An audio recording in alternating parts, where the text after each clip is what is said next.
Assalomu alaykum hammaga, yaxshimisizlar, yaxshi yuribsizlarmi? Bugun huquqda 9-sinf davlat va huquq asoslari 10-mavzusi fuqarolik. Boshlaymiz. Fuqarolik tushunchasi. Odamlar burchlarini unutishga, huquqlarini eslashga moyil bo'ladilar. Indira Gandi. Fuqarolik huquqi insonning eng muhim shaxsiy va siyosiy huquqlaridan biridir. Fuqarolik maqomidagi shaxs davlat homiyligi va himoyasida bo'ladi. Fuqaro va davlat o'rtasidagi huquqiy munosabatlar ularning o'zaro huquq va majburiyatlarini aks ettiradi. Fuqarolikni olgan shaxs o'z davlati hududida ham uning chegarasidan tashqarida ham himoya va homiylik ostida bo'ladi. Fuqarolar uchun belgilangan barcha huquqlardan to'liq foydalanadi. O'z navbatida fuqarolar davlatning qonunlariga rioya qilish, fuqarolik burch va majburiyatlarini bajarishi shart.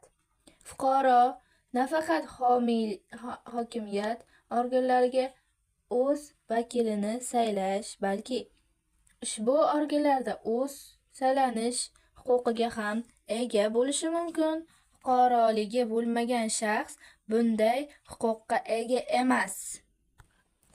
Agar harbiy xizmatni o'tash fuqarolar uchun fuqarolik burchini va majburiyati bo'lsa, bunday majburiyat fuqaroligi bo'lmagan shaxslarga nisbatan qonunan qo'llanilmaydi.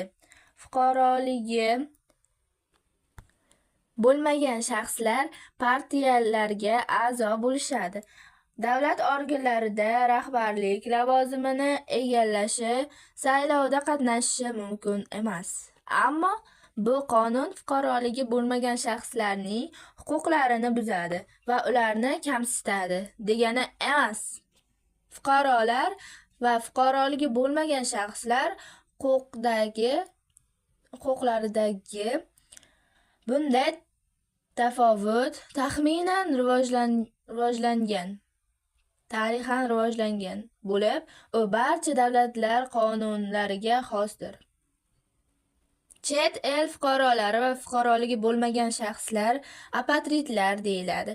Xalqaro huquqiy hujjatlarda shaxsga berilgan barcha asosiy huquqlardan foydalaniladigan saylovlarda ishtirok etish va mamlakat qurolli kuchlarida